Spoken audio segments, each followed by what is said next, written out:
That's my कानूनी page.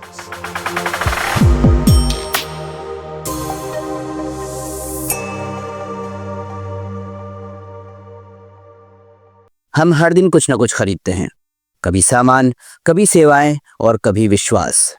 लेकिन जब अच्छे सामान और गुणवत्तापूर्ण सेवाओं का भरोसा टूटता है तो हमें ज़रूरत होती है एक ऐसे कानून की जो हमारे उपभोक्ता हितों की रक्षा करे। लेट्स माइक के कानूनी पेज पर मैं अब्दुल हनीफ। आप स्विगी, जोमेटो से खाना मंगवाते हैं या अमेजन, फ्लिपकार्ट जैसे ई कॉमर्स प्लेटफॉर्म से कभी कपड़े, कभी मोबाइल तो कभी रोज़मर्रा की चीज़ें खरीदते हैं। आप कभी किसी रेस्टोरेंट में खाना खाते हैं या किसी संस्थान की सेवाएं लेते हैं। तब हम भरोसा करते हैं दुकानदार पर, ब्रांड पर, ऑनलाइन प्लेटफॉर्म पर। लेकिन जब ये भरोसा टूटता है तो क्या होता है? आप अपने आप को ठगा सा महसूस करते हो। तब आपको लगता है कि क्या हमारे पास इससे बचाव का कोई उपाय है? इसका जवाब है हाँ, उपभोक्ता संरक्षण अधिनियम 2019, जो ऐसे मामलों में आपकी ढाल है।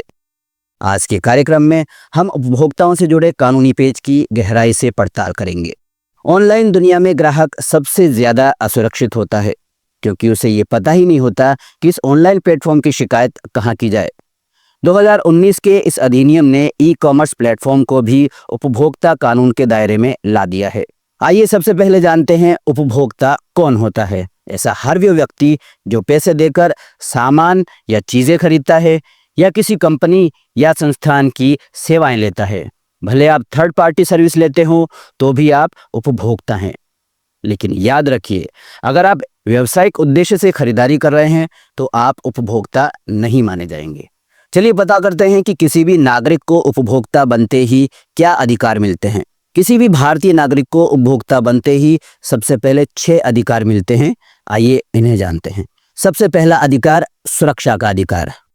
इसका मतलब है कि कोई भी उपभोक्ता किसी भी प्रकार की जालसाजी, धोखाधड़ी, षड्यंत्र आदि से सुरक्षा पाने का अधिकारी होता है। किसी भी उपभोक्ता को अपने खरीदे हुए उत्पाद या ली गई सेवाओं के बारे में संपूर्ण जानकारी प्राप्त करने का भी अधिकार है। यदि कोई दुकानदार, कंपनी या संस्था अपने उत्पाद के निर्माण, उपयोग की अंतिम तारीख, उपयोग का तरीका प्रदर्शित या उसके अधिकतम बिक्री मूल्य को उत्पाद पर प्रदर्शित करने से गुरेज करता है, या कोई कंपनी या कोई संस्थान अपने द्वारा दी जा रही सेवाओं के संबंध में पूरी जानकारी जो एक उपभोक्ता को होनी चाहिए उसका प्रदर्शन कंपनी या संस्थान की अधिकृत वेबसाइट पर नहीं करता, तो वो उपभोक्ता संरक्षण प्रावधानों के अंतर्गत गंभीर सेवा का दोषी है। ग्राहक यानी उपभोक्ता को ली जाने वाली सेवा अथवा खरीदे जाने वाले उत्पाद के अन्य विकल्प पाने और चुनने का पूरा अधिकार मिलता है। किसी भी दुकानदार, कंपनी या संस्थान को संबंधित उत्पाद अथवा सेवा के अन्य विकल्प भी प्रदर्शित करने होंगे। यदि कोई सेवा प्रदाता उत्पाद या सेवा के अन्य विकल्प प्रदर्शित नहीं करता है तो इसकी शिकायत आप उपभोक्ता कानून के तहत कर सकते हैं। इसका भी अधिकार आपको मिलता है। यदि किसी उपभोक्ता को किसी भी सेवा प्रदाता, दुकानदार, वाणिज्य संस्थान अथवा कंपनी के द्वारा चाही गई राशि प्राप्त करने के बावजूद गुणवत्ताहीन उत्पाद या निम्न स्तर की सेवा दी जाती है तो उपभोक्ता को सदैव सुनवाई का अधिकार प्राप्त है। प्रत्येक उपभोक्ता को जो कि सेवा दोष से पीड़ित है उसे मुआवजा पाने का भी अधिकार मिलता है। अगर कोई उपभोक्ता किसी भी प्रकार से सेवा दोष की कमी या त्रुटिपूर्ण उत्पाद के कारण मानसिक संताप झेलता है या आर्थिक नुकसान उठाता है तो उसके लिए उपभोक्ता संरक्षण अधिनियम के तहत मुआवजे का भी प्रावधान किया गया है, जो कि संबंधित दुकानदार, वाणिज्य संस्थान या कंपनी से वसूला जा सकता है। देश के हर नागरिक को उपभोक्ता संरक्षण अधिनियम के तहत उपभोक्ता के अधिकारों को जानने का अधिकार है। केंद्र और राज्य सरकारें उपभोक्ता के उनके अधिकारों के बारे में जागरूक करने के लिए जिम्मेदार है। आइए अब जानते हैं पीड़ित उपभोक्ता किस प्रकार और कहां अपनी शिकायत दर्ज करा सकता है। देश भर में उपभोक्ताओं की शिकायत के लिए आयोग बनाए गए हैं। डिस्ट्रिक्ट लेवल पर जिला उपभोक्ता संरक्षण आयोग, स्टेट लेवल पर राज्य उपभोक्ता संरक्षण आयोग और नेशनल लेवल पर राष्ट्रीय उपभोक्ता संरक्षण आयोग स्थापित किए गए हैं। पुराने उपभोक्ता संरक्षण अधिनियम में पहले जिला स्तर पर कंज्यूमर फोरम हुआ करते थे, जिन्हें 2019 में संशोधित कर उपभोक्ता संरक्षण अधिनियम के तहत जिला कंज्यूमर आयोग बना दिया गया है। जिला उपभोक्ता आयोग में अधिकतम 50 लाख रुपए के मामलों की शिकायत की जा सकती है। इसका मतलब ये हुआ कि आपने कोई उत्पाद खरीदा या कोई सेवा ली। अगर आपको सेवा दोष में कमी मिलती है या सेवा में कमी मिलती है तो आप उसके लिए 50 लाख रुपए तक का हर्जाना मांग सकते हैं, लेकिन इसके लिए आपको जिला उपभोक्ता आयोग में जाना होगा। इसी तरह राज्य उपभोक्ता आयोग में 50 लाख रुपए से 2 करोड़ रुपए और राष्ट्रीय उपभोक्ता आयोग में 2 करोड़ रुपए से अधिक मूल्य के मामलों की शिकायत की जा सकती है, जहां आपके मामलों की सुनवाई होगी। इसके अलावा अगर आप ऑनलाइन शिकायत करना चाहते हैं तो ये विकल्प भी मौजूद हैं। ऑनलाइन शिकायत के लिए आप consumerhelpline.gov.in पर अपनी कंप्लेंट दर्ज करा सकते हैं। केंद्र सरकार ने पीड़ित उपभोक्ताओं के लिए टोल फ्री नंबर भी जारी किया है। आप 1800-114000 पर बेझिझक होकर अपनी शिकायत दे सकते हैं। इसी तरह उमंग मोबाइल ऐप भी सरकार ने जारी किया है। इस पर आप अपनी पीड़ा संबंधित अधिकारी तक पहुंचा सकते हैं। उपभोक्ता सशक्त होगा तो बाजार सुधरेगा। सजग उपभोक्ता, सुरक्षित भारत, यही है हमारा लक्ष्य। आज के कानूनी पेज में इतना ही। हमारे साथ बने रहिए। लेट्स माइक का ऐप डाउनलोड कीजिए, हमारा यूट्यूब चैनल सब्सक्राइब कीजिए, साथ ही इस वीडियो को लाइक और शेयर कीजिए। अगर आपके मन में भी किसी कानून को लेकर कोई पेज फंसा है तो हमें टैग करके बताइए।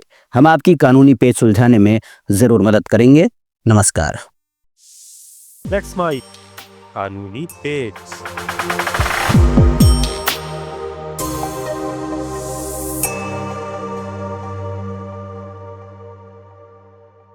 एक मिडिल क्लास फैमिली का सबसे बड़ा सपना होता है उसका अपना घर, लेकिन यही सपना चकनाचूर हो जाता है जब कोई बिल्डर उसके साथ धोखा करता है। लेट्स माइक के कानूनी पेज पर मैं अब्दुल हनीफ। क्या आपने कभी घर खरीदा है या खरीदने का सपना देखा है? क्या आपको बिल्डर से समय पर फ्लैट नहीं मिला? पैसा देने के बाद भी आपको बार बार परेशान किया गया? तो आज का कार्यक्रम आपके लिए है। आज हम जानेंगे रेरा क्या है, यह कैसे काम करता है और कैसे यह कानून आम आदमी को रियल एस्टेट धोखाधड़ी से बचाता है।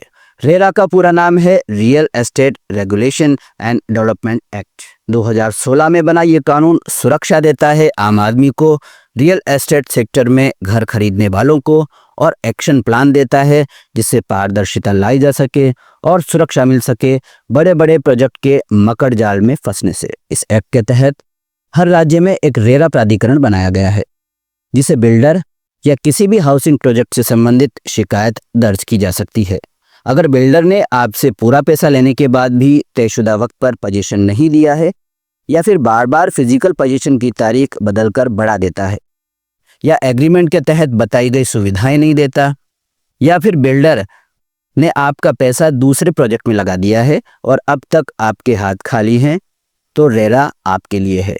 आइए जानते हैं इस कानून की कुछ अहम बातों को। सबसे पहले ये जान लें कि इस एक्ट के तहत हर वो प्रोजेक्ट जो लोगों को घर या फ्लैट मुहैया कराने से जुड़ा है तो उसका रेरा में पंजीकरण अनिवार्य है। कोई भी बिल्डर बिना रेरा में रजिस्टर्ड हुए किसी भी प्रोजेक्ट के तहत मकान या फ्लैट को नहीं बेच सकता। तो अगर आप बिल्डर से घर खरीदने की सोच रहे हैं तो उससे रेरा के पंजीकरण के बारे में जरूर पूछिएगा। इस एक्ट में प्रावधान किया गया है कि बिल्डर को खरीदार से ली गई रकम का 70% हिस्सा एक अलग बैंक खाते में रखना होगा ताकि वो सिर्फ उसी प्रोजेक्ट पर खर्च हो। अगर आपके बिल्डर ने आपका पैसा किसी दूसरे प्रोजेक्ट में लगा दिया तो आप सीधे रेरा में भी शिकायत दे सकते हैं।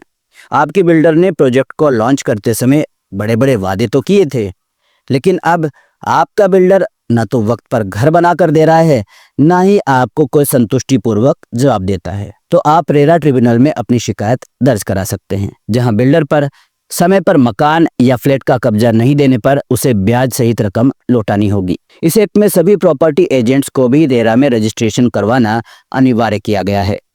यदि आप किसी एजेंट के जरिए घर खरीद रहे हैं तो एजेंट का रेरा पंजीकरण अवश्य जानिए। इस अधिनियम के तहत प्रोजेक्ट की पूरी जानकारी रेरा की वेबसाइट पर होनी जरूरी है ताकि ग्राहक प्रोजेक्ट से जुड़ी हर छोटी बड़ी जानकारी प्राप्त कर सके और किसी धोखे का शिकार होने से बच सके। आइए जानते हैं बिल्डर के भ्रामक और झूठे वादों के पेच में फंसा आम आदमी रेरा में किस तरह अपनी शिकायत दर्ज करा सकता है। रेरा सिर्फ ग्राहकों के लिए नहीं बल्कि ईमानदार बिल्डर के लिए भी फायदेमंद है। इससे अवैध और फर्जी बिल्डर पर लगाम लगती है, लूट की प्रतिस्पर्धा खत्म होती है और ईमानदार बिल्डर पर भरोसा बढ़ता है। आज हमने जाना कि रेरा कानून घर खरीदने वालों के लिए कितना जरूरी है। अगर आप कोई प्रॉपर्टी खरीदने जा रहे हैं तो सबसे पहले रेरा रजिस्ट्रेशन जरूर जांचिए, जागरूक बने और अपने अधिकारों का प्रयोग करें। फिलहाल लेट्स माइक के कानूनी पेज में इतना ही।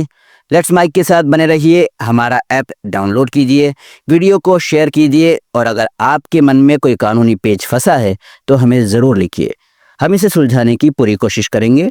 नमस्कार। लेट्स माइक कानूनी पेज।